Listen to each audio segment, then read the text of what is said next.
The ice storm hit outpost Kepler 88 without warning, as they always did on this forsaken moon. Kalen Dross pulled his thermal collar tighter against his neck, watching the mining equipment groan under layers of crystallized methane. 16 years he'd been working ice mining colonies across the outer systems, and he'd learned one universal truth. The frontier didn't care about your species, your technology, or your survival. Foreman Dross, "We're shutting down Drill 7, crackled Martinez's voice through the comm. "Ice buildup is critical." "Copy that," Callan replied, his breath forming clouds even inside his heated suit. "Send everyone to the habitat modules. This one's going to last a while."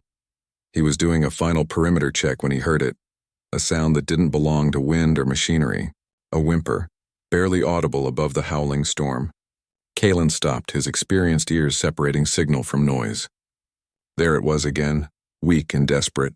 Most foremen would have ignored it. Protocol dictated immediate return to shelter during Class 5 storms. But Callan had survived the frontier by trusting his instincts, and right now, every instinct screamed that something living was dying out there.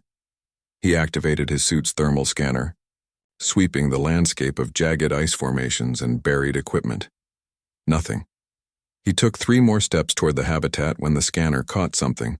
2 faint heat signatures, fading fast, buried under a collapsed snow shelf 30 meters to his left. "Martinez, I'm delayed. Don't lock me out." "Sir, the storm—" "I know the storm."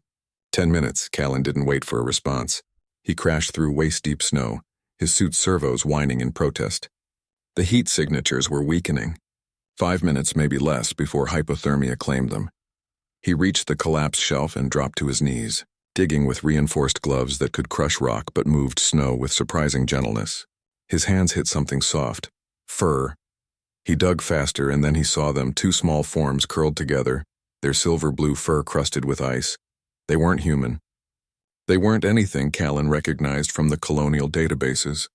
Wolf-like, perhaps, but with 6 legs, crystalline whiskers and bioluminescent markings along their spines that flickered weakly, like dying stars. Cubs no more than a few weeks old, abandoned or lost in the storm. "Well, hell," Callan muttered. "Can't leave you here." He scooped both cubs into his arms, tucking them inside his thermal jacket against his chest. They were so cold they barely moved. Just faint trembles and those soft, desperate whimpers. The storm was worsening, visibility dropping to near zero. Callan activated his suit's navigation beacon and pushed forward, 1 step at a time, toward the habitat lights barely visible through the white chaos. The airlock's decontamination cycle felt like an eternity. Callan stripped off his outer gear, keeping the cubs pressed against his body heat. As warmth flooded back into the habitat, one of the cubs, the smaller one, opened her eyes. They were deep violet with vertical pupils that focused on Callan with startling intelligence. "Hey there," he whispered. "You're safe now." The other cub, slightly larger, remained unconscious but breathing steadily. Callan carried them to his quarters, laying them on his bunk and wrapping them in thermal blankets. He'd worked with enough xenobiologists to know the basics. Warm them slowly, check for injuries, and for the love of God, don't assume human biology applied. Over the next 3 hours, as the storm raged outside, Callan became a nurse. He used the medical scanner to check for broken bones, none miraculously. He synthesized a nutrient solution based on the scanner's chemical analysis of their biology and fed it to them drop by drop. The smaller cub, whom he started calling Sora for the way her markings glowed brighter as she warmed, licked his fingers. The larger one, Riv, finally opened his eyes and growled, a tiny pathetic sound that made Callan smile. "Yeah, you're tough," Callan said. "I can tell." By the time Martinez checked in, both cubs were curled in Callan's lap, their bioluminescent markings pulsing in sync with their breathing. The foreman's fingers absently scratched behind Riv's ears, all 4 of them, while Sora's tail wrapped around his wrist.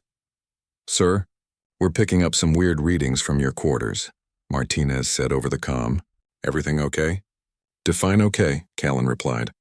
"You ever see a Karathi frost wolf before?" "Silence, then. Those are extinct, and not native to this system." "Well, I've got 2 of them sleeping on me, so someone should update the databases." The implications hit Callan as he said it.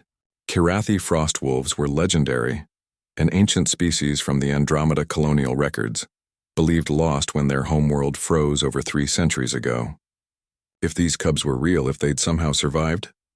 We need to contact xenobiology immediately, Martinez said, his voice tight with barely contained excitement. Tomorrow, Callan said firmly. Tonight they need rest. And so do I. He ended the call and looked down at Riv and Sora. They were sleeping peacefully now, their breathing deep and steady, their bodies finally warm. In the morning there would be scientists, questions, protocols. The cubs would probably be taken to some research facility. Studied, protected, preserved, but tonight, on a remote ice mining colony at the edge of human space, a rugged Foreman sat with two impossible creatures and felt something he hadn't felt in years. Purpose beyond the next drill site.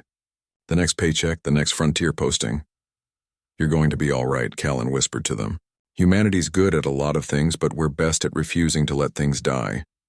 Welcome back from extinction, little ones, outside. The storm continued its assault on outpost Kepler 88.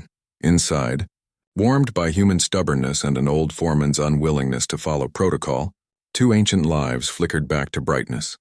Proof that in the cold vastness of space, compassion remained humanity's greatest survival tool.